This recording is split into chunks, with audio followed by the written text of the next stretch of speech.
যেদিন আমি মরে গেলাম সেদিন ভোরে মিতু ভাত খেতে চেয়েছিল। ভাত ছিল না। আগের রাতের ২ টা শক্ত রুটি ছিল। পানিতে ভিজিয়ে নরম করে দিলাম। ও খেলো। খেয়ে জিজ্ঞেস করল, "মা, তুমি খাবা না?" বললাম, "আমার পেট ভরা।" মায়েদের পেট কিভাবে ভরে এই রহস্য মিঠু বড় হয়ে বুঝবে। এখন ওর বয়স মাত্র ৫। আমার বয়স ২৯।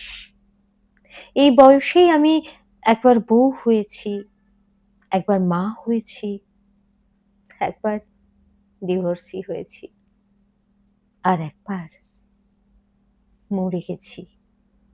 সবগুলোর গল্প আজ বলব। ধৈর্য ধরে শোনেন। ১৯ বছর বয়সে আমার বিয়ে হয়। ইন্টার পরীক্ষার রেজাল্টও তখন বের হয়নি। বাবা বলেছিলেন, "মায়া মানুষের রেজাল্ট দিয়া কি হইব? ঘর হইলেই হইল।" পাত্র রাশেদ, ইলেকট্রিকের দোকান আছে নবাবপুরে। ফর্সা, লম্বা। দেখতে আসার দিন আমার দিকে তাকিয়ে হেসেছিল। ওই একটা হাসি দেখে আমি ভেবেছিলাম মানুষটা বড় ভালো। ১৯ বছর বয়সে মেয়েরা হাসি দেখেই মানুষ চেনে, চিনতে ভুল করে। ১ম রাশেদ ভালোই ছিল। রাতে ঘরে ফিরে আমার ভেজা চুলের গন্ধ নিত। বলতো, "তোর চুলে নদীর গন্ধ।" আমি লজ্জা পেতাম। কুপির আলোয় আমাদের ছায়া এক হয়ে যেত দেয়ালে। ওর বুকের ভেতর আমি টের পেতাম একটা নদী জোয়ারে ফুলে উঠছে।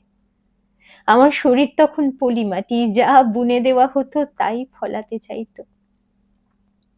মিতু এলো ২ বছরের মাথায়। মেয়ে হয়েছে শুনে রাশেদ হাসপাতালে আসেনি, এসেছিলেন তার মা।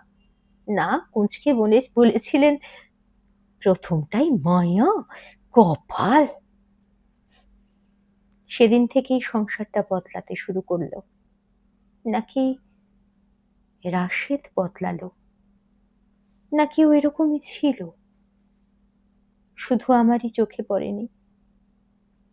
রাশেদের বাবাকে আমি দেখেছি মাত্র কয়েকবার। মুখ ভর্তি পান, চোখে সব সময় একটা বিরক্তি। শাশুড়ি মা কানে কম শুনতেন। কেন সেটা একদিন ননদের কাছে শুনেছিলাম। রাশেদের বয়স যখন ৭, ওর বাবা ভাত ঠান্ডা হওয়ার অপরাধে ওর মাকে কানের ওপর মেরেছিলেন। ছেলেরা দেখেছে, কেউ কাঁদেনি। কাঁদলে বাপ বলতেন, "ময়া গোলাকান কান্দোস কেন?" রাশেদ বড় হয়েছে এই পাঠশালাতেই। ওর কাছে সংসার মানে একটা দোকান, বউ মানে কর্মচারী। বেতনের বদলে ভাত পায়, আর ভুল করলে হাত ওঠে। আমি ওকে এখন আর পুরোপুরি দোষ দিই না জানেন। মানুষ যা দেখে বড় হয় তাই হয়ে ওঠে। কিন্তু দোষ না দেওয়া আর মাফ করে দেওয়া দুটো তো এক জিনিস নয়। মাফ আমি করিনি। ১ম চড়টা খেয়েছিলাম মিতুর ৬ মাস বয়সে। তরকারিতে লবণ বেশি হয়েছিল। চড় খেয়ে আমি এতই অবাক হয়ে গিয়েছিলাম যে কাঁদতেও ভুলে গেছিলাম। রাশেদ ভাত খেতে খেতে বলল, "মায়ে ঠিক কইছিল, শিক্ষিত মায়ে আনলে সংসার হয় না।" তারপর চড় ব্যাপারটা লবণের মতোই রোজকার অভ্যাসে পরিণত হলো। বাপের বাড়ি থেকে টাকা আনতে বলতো, বাবা রিটায়ার্ড মানুষ কোথায় পাবে? না আনলে বলতো, "খনকির ঘরের খনকি, বইসা বইসা আমার ভাত গিলস, বাপের কাছ থেকে ২ টা টাকা আনতে পারস না।" আমি মিতুর কান চেপে ধরতাম, যেন গালিটা মেয়েটার ভেতরে ঢুকতে না পারে। এখন বুঝি লাভ হয়নি। এই দেশে মেয়েদের কানে এসব ঢোকে বাতাসের সাথে। শেষ দিনটার কথা বলি। মিতুর তখন ৩.৫ বছর। রাশেদ সেদিন দোকানের ক্যাশ থেকে টাকা হারিয়ে ফিরেছে। রাগটা ঝাড়লো আমার চুলে, মুঠি পেঁচিয়ে ধরে টানতে টানতে বলল, ক টাকা তোর বাপে নিছে? আমার সেই চুল, যাতে ও একদিন নদীর গন্ধ পেত। মিঠু দৌড়ে এসে বাবার পা জড়িয়ে ধরলো। রাশেদ এক ছটকায় মেয়েটাকে ছুঁড়ে ফেললো। মিতুর কপাল গিয়ে লাগলো চৌকির কোনায়। রক্ত আমি অনেক দেখেছি, নিজের ঠোঁটের, নিজের নাকের, কিন্তু মেয়ের কপালের রক্ত দেখে আমার ভেতরে কি যেন ছিঁড়ে গেল। আমি উঠে দাঁড়ালাম, রাশেদের চোখে চোখ রেখে বললাম, আর না। কাবিননামার 18 নম্বর ঘরে আমার তালাকের অধিকার লেখা ছিল। বিয়ের রাতে কাজী সাহেব পড়ে শুনিয়েছিলেন। কেউ শোনেনি, আমি শুনেছিলাম। ওই এক লাইনের জোরে আমি বের হয়ে এলাম। রাশেদ ভাবেনি আমি এটা পারবো, মহল্লার কেউ ভাবেনি। আমি আমি নিজেও কি ভেবেছিলাম। লোকে বলে ডিভোর্স দিলে মেয়েদের সব শেষ। মিথ্যে কথা।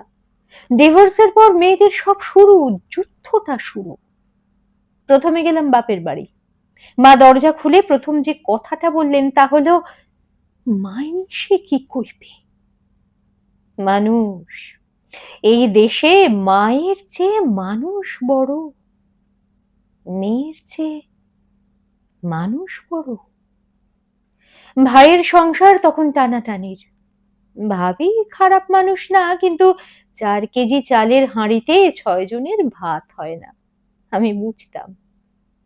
রাতে শুনতাম ভাবি ভাইকে বলছে, বইনরে কিছু কও না কেন? বাবা সারাদিন উঠানে বসে থাকতেন, আমার দিকে তাকাতেন না। ওনার চোখে আমি মেয়ে না, আমি একটা প্রশ্ন। পাড়ার লোকে যে প্রশ্নটা করে, ওই মায়া ঘরে বইয়া রইছে কেন?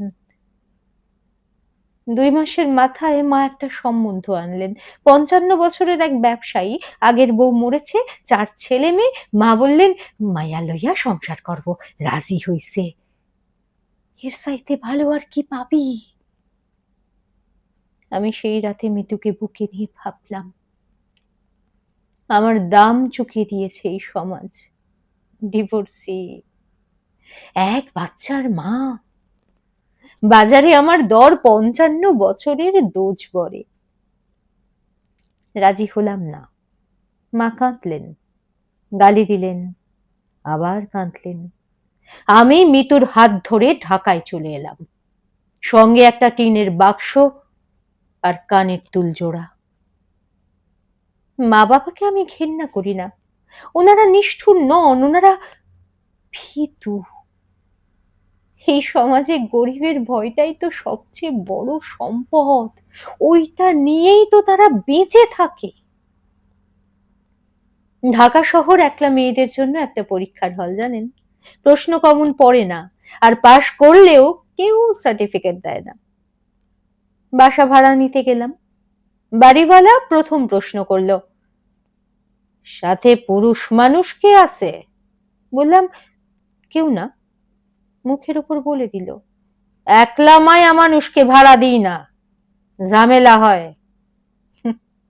3 বাড়ি ঘুরে চতুর্থ বাড়িওয়ালা রাজি হলো। ভাড়া 500 বেশি, একলা মেয়ে ট্যাক্স। চাকরি নিলাম একটা কাপড়ের শোরুমে, সেলস গার্ল। ম্যানেজার সাহেব মাসের 15 তারিখে বেতনের অ্যাডভান্স দিতে চাইতেন, শুধু আমাকেই। টাকাটা হাতে দেওয়ার সময় আমার হাতের ওপর এমন ভাবে হাত রাখতেন যাতে আঙুলগুলোর স্পর্শ একটু বেশিক্ষণ থাকে। আমি অ্যাডভান্স নেওয়া ছেড়ে দিলাম। বদলে খবর পেলাম ম্যানেজার সাহেব নালিশ করেছেন, মেয়েটার ব্যবহার ভালো না। বাসে অফিস যেতাম, ভিড়ের মধ্যে পেছন থেকে ভেসে আসা হাতগুলোর কোনো চেহারা থাকে না, জানেন তো। ঘুরে তাকালে প্রতিটি মুখই দেবদূতের মতো নিরীহ। একদিন একটা হাত শক্ত করে ধরে মুচড়ে ধরেছিলাম। লোকটা উল্টে চেঁচিয়ে উঠল, কি খারাপ মহিলা রে বাবা! বাস শুদ্ধ মানুষ তখন আমার দিকেই তাকিয়ে দেখলো। খারাপ মহিলা? যে মেয়ে প্রতিবাদ করে তার নামই খারাপ মহিলা? মিতুকে স্কুলে ভর্তি করাতে গেলাম। ফর্মে লেখা পিতার নাম, পিতার পেশা, পিতার স্বাক্ষর। আর মায়ের জন্য বরাদ্দ, মায়ের জন্য বরাদ্দ মোটে আধখানা লাইন। অফিসের লোকটা বলল, বাপ ছাড়া ভর্তি হইব না, গার্জিয়ান লাগবো। আমি বললাম, আমি গার্জিয়ান? লোকটা এমন ভাবে হাসলো যেন আমি সস্তা রসিকতা করছি। পাশের ফ্ল্যাটের এক ভদ্রলোক, বয়স ওই 40-এর আশেপাশে, বউ থাকে গ্রামে, রাত 11টায় দরজায় এসে টোকা দিতেন, ভাবি একটু ম্যাচটা দিয়েন তো। ম্যাচ, লবণ, মোবাইলের চার্জার। একলা মেয়ের ঘর মানে মহল্লার মিনি মুদি দোকান, যখন খুশি টোকা দাও। একদিন দরজা না খুলে বললাম, দোকান বন্ধ। এরপর উনি রটিয়ে দিলেন, মহিলার চরিত্র ভালো না, রাইতে ঘরে পুরুষ ঢোকে। চরিত্র, এই শব্দটা এই দেশে শুধু মেয়েদের শরীরেই গজায়। এর মধ্যে রাশেদ 2বার এসেছিল। প্রথমবার এসে বলল, ভুল হইছে, ফির আয়। আমি বললাম, মিতুর খরচ পাঠাও, দেনমোহর দাও, ফিরতে বলো না। দ্বিতীয়বার এসে আর নরম গলার মানুষটা রইল না। হিংস্র চোখে দাঁত চেপে বলল, একলা থাকস, 2 পয়সা কামাই করস, দীক্ষা নিজেকে অনেক বড় নবাবজাদি ভাবস না? 2 দিন পরে ফুটপাতে বৈশা ভিক্ষা করবি মাগে, তখন দেখুম তোর কত দেমাগ। আমি দরজা বন্ধ করে দিয়েছিলাম। দেমাগ শব্দটা আমার ভালো লেগেছিল। গরিব একলা মেয়ের আত্মসম্মানকে এই দেশে দেমাগ বলে রাখা হয়। মিতু রাতে ঘুমানোর আগে গল্প শুনতে চায়। আমি ওকে আমার নানির গল্পটা বলি। নানি বলতেন, পানকৌড়ির গল্প। এক ছিল পানকৌড়ি পাখি, কালো রোগা, গলা লম্বা। হাঁসেরা তাকে দেখে হাসতো, বলতো, তোর তো তেলই নাই পাখায়, তুই ভিজস, তুই ডুবস। একদিন বড় ঝড় উঠল বিলে। হাঁসেরা একদিন বড় ঝড় উঠল বিলে। হাঁসেরা পাড়ে চলে এলো। পানকৌড়ি দিল ডুব। 1 ডুব, 2 ডুব, অনেকক্ষণ আর উঠলই না। সবাই বলল, মরছে। এমনকি শোল মাছটা পর্যন্ত বলল, মরছে। কিন্তু নানি এই জায়গায় এসে থামতেন, বলতেন, শোন, পানকৌড়ি ডুবে না, পানকৌড়ি ডুব দেয়। ডুব আর ডুবার মধ্যে ফারাক আছে। যে ডুব দেয় সে ভেসে ওঠার জন্যই ডুব দেয়। মিতু জিজ্ঞেস করে, তারপর? তারপর ঝড় থামলো, পানকৌড়ি ভেসে উঠল, ঠোঁটে একটা মাছ। এই গল্পটা আমি মিতুকে রোজ শোনাতাম। আসলে নিজেকে শোনাতাম। তারপর এলো সেই মাস, যে মাসে আমি মরে গেলাম। ঠিক শুনছেন, মরে গেলাম। মিতুর টাইফয়েড ধরা পড়ল। ডাক্তার, টেস্ট, ওষুধ, জমানো টাকা গেল। শোরুম থেকে ছুটি নিতে হলো বলে বেতন কাটা গেল। মাসের 10 তারিখে বাড়িওয়ালা এসে দাঁড়ালো, ভাড়া না দিলে ঘর ছাড়েন। স্কুলে ভর্তির শেষ তারিখ 15, লাগবে 3000 টাকা। আর আমার হাতে তখন 720 টাকা। রাশেদকে ফোন করলাম, জীবনে প্রথমবার নিজে থেকে। মেয়ের অসুখের কথা বললাম, ও শুনল, তারপর শান্ত গলায় বলল, টাকা লাগলে ঘরে ফিরায়, পায়ে ধইরা মাপ চাইবি, টাকাও পাবি, ঘরও পাবি। আমি ফোনটা কেটে দিলাম। ওর কাছে আমার দরকারটাই ছিল শেষ জুয়ার দান। মেয়ের অসুখ দিয়ে ও বাজি ধরল। মাকে ফোন করলাম। মা লুকিয়ে 200 টাকা পাঠালেন, সাথে একটা কথা, তোর বাপরে কইস না, 200 টাকা আর একটা 200 টাকা আর একটা নিষেধ। আমার মায়ের সাধ্য এইটুকুই। 14 তারিখে রাতে মিতুর জ্বরটা নামলো, মেয়েটা ঘুমালো, আমি বারান্দায় বসে রইলাম। হিসাব মেলালাম, ভাড়া, ভর্তি, ওষুধ, দোকানের বাকি, সব যোগ করলে যা হয়, আমার সারা শরীর বেচলেও তা হয় না। মাথার ভিতর রাশেদের গলা, ফুটপাতে বসা ভিক্ষা করবি, বাড়িওয়ালার গলা, ঘর সারেন, ম্যানেজারের আঙুল, বাসের হাত, ফর্মের লেখা, পিতার নাম। আমি মিতুকে পাশের ঘরে রিনা ভাবির কাছে রেখে বের হলাম। বললাম, একটু হাসতাছি। রাত তখন 11টা। হাঁটতে হাঁটতে বুড়িগঙ্গার ঘাটে চলে গেলাম। কেন গেলাম জিজ্ঞেস করবেন না। ওই রাতে আমার ভেতরে যুক্তি বলে কিচ্ছু ছিল না, ছিল শুধু ক্লান্তি। এমন ক্লান্তি যা ঘুমে যায় না। আমি ঘাটের সিঁড়িতে বসলাম। নদীটা ডাকছিল, অন্ধকার পানি বড় নরম গলায় ডাকে, বলে, আয়, আর হিসাব মেলাতে হবে না। আমার স্যান্ডেল জোড়া সিঁড়িতেই খুলে রেখেছিলাম। 1 পা 2 পা করে পানিতে নেমেছিলাম। এইটুকুই বলবো, এর বেশি বলার সাহস আমার আজও নেই। শুধু বলি, ঠিক তখন নানির গলাটা শুনলাম, জানেন, পানকৌড়ি ডুবে না, পানকৌড়ি ডুব দেয়। আর শুনলাম মিতুর নিঃশ্বাস। জ্বর ছাড়ার পর মেয়েটা যখন ঘুমায়, ওর নিঃশ্বাসে একটা শব্দ হয়, খুব মিহি। ওই শব্দটা আমি নদীর ডাকের ভেতরেও শুনতে পেলাম।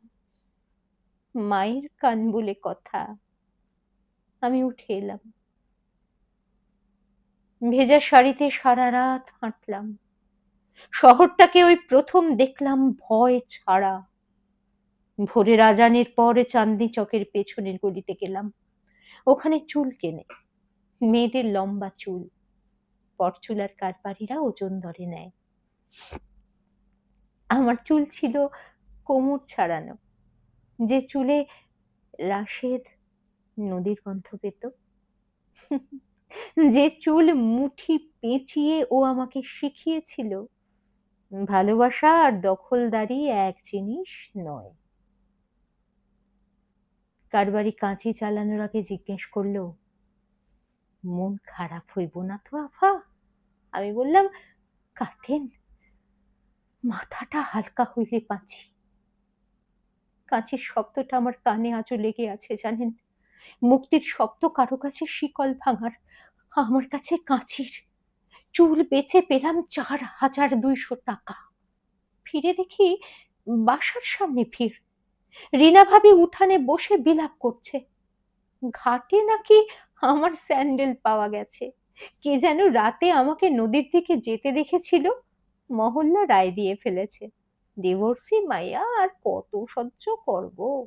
গলায় দড়ি না দিয়া পানিতেই গেছে। খবর পেয়ে রাশেদও এসে হাজির। উঠানে দাঁড়িয়ে দাঁড়িয়ে গলা কাঁপিয়ে বলছে, আরে কত কইছি, ফিরায় ফিরায়। শোকটা ওর মুখে মানাচ্ছিল না।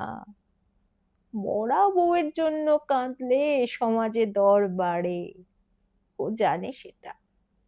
আমি ভিড় ঠেলে ঢুকলাম। খালি পা, ভেজা শাড়ি, ছেলেদের মতন করে ছোট চুল, হাতে খাম মোড়ানো কিছু টাকা। সবাই এমনভাবে তাকালো যেন ভূত দেখছে। ঠিকই দেখছিল। যে শিউলি কাল রাতে ঘাটে গিয়েছিল সে তো আর ফেরেনি। ফিরেছি আমি। এই আমাকে ওরা চেনে না। রিনা ভাবি কেঁদে জড়িয়ে ধরল। মিতু দৌড়ে এসে আমার ছোট চুলে হাত বুলিয়ে বলল, মা, তোমারে পাখির মতো লাগতাছে। আমি বললাম, হরে মা, হ, পান কৌড়ি। রাশেদ আগায় আসছিল। আমি হাত তুলে থামালাম। সারা মহলার সামনে শুধু বললাম, আমার মেয়ের জন্য কাঁদার লোক আছে, তুমি আসতে পারো। চলে গেল। মানুষটা গালির জবাব দিতে জানে, কিন্তু শান্ত গলার জবাব ওর জানা নেই। 15 তারিখে মিতুকে স্কুলে ভর্তি করালাম। ফর্মে পিতার নামের ঘরটা ফাঁকা রেখে নিচে বড় করে লিখলাম নিজের নাম। অফিসের লোকটা কি যেন বলতে চাইলো, আমি চোখ তুলে তাকালাম। লোকটা সিল মেরে দিল। শিখেছি, শিখেছি এই দেশে একলা মেয়ের সবচেয়ে বড় দলিল তার চোখের ভাষা। বাড়িওয়ালার ভাড়া মিটিয়েছি, শোরুমের চাকরিটা ছেড়ে দিয়েছি, ম্যানেজারের আঙুলের স্পর্শ সহ। এখন 2 বাসায় রান্না করি, রাতে ব্লাউজ পেটিকোট সেলাই করি। মেশিনটা কিস্তিতে কেনা। আয় বেশি না, তবে এই টাকায় কারো আঙুলের দাগ নাই। গরিবই আমার কাটেনি, হয়তো কাটবেও না, কিন্তু গরিবই আর ভিক্ষা এক কথা না। রাশেদের কথাটা মিথ্যা হয়ে গেছে।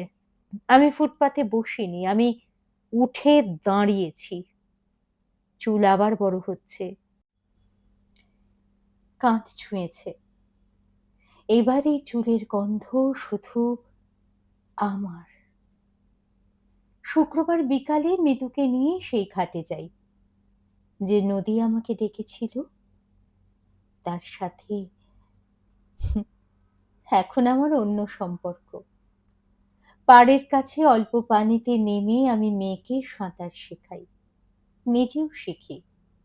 29 বছর বয়সে শিখছি ডোবা আর ডুব দেওয়ার ফারাক। মিতু পানিতে হাত পা ছুঁড়ে হাসে, বলে, মা দেখো, আমি ভাসতাছি। আমি ওর পিঠের নিচে হাত রাখি, বলি, ভয় নাই রে মা, ডুব দিবি ভাসবি, তুই পানকৌড়ির মেয়ে। লোকে এখনো মাঝে মধ্যে জিজ্ঞেস করে, ওই রাতে ঘাটে কি হয়েছিল আফা? আমি হাসি, বলি, কি আর হইব, একজন মরছে, একজন বাঁচছে, কোন জনকে সেই হিসাব নদী জানে। ধন্যবাদ। গল্পটি সাহিত্যিক তাইমুর মাহমুদ শমীকের লেখা। গল্পের নাম পানকৌড়ি।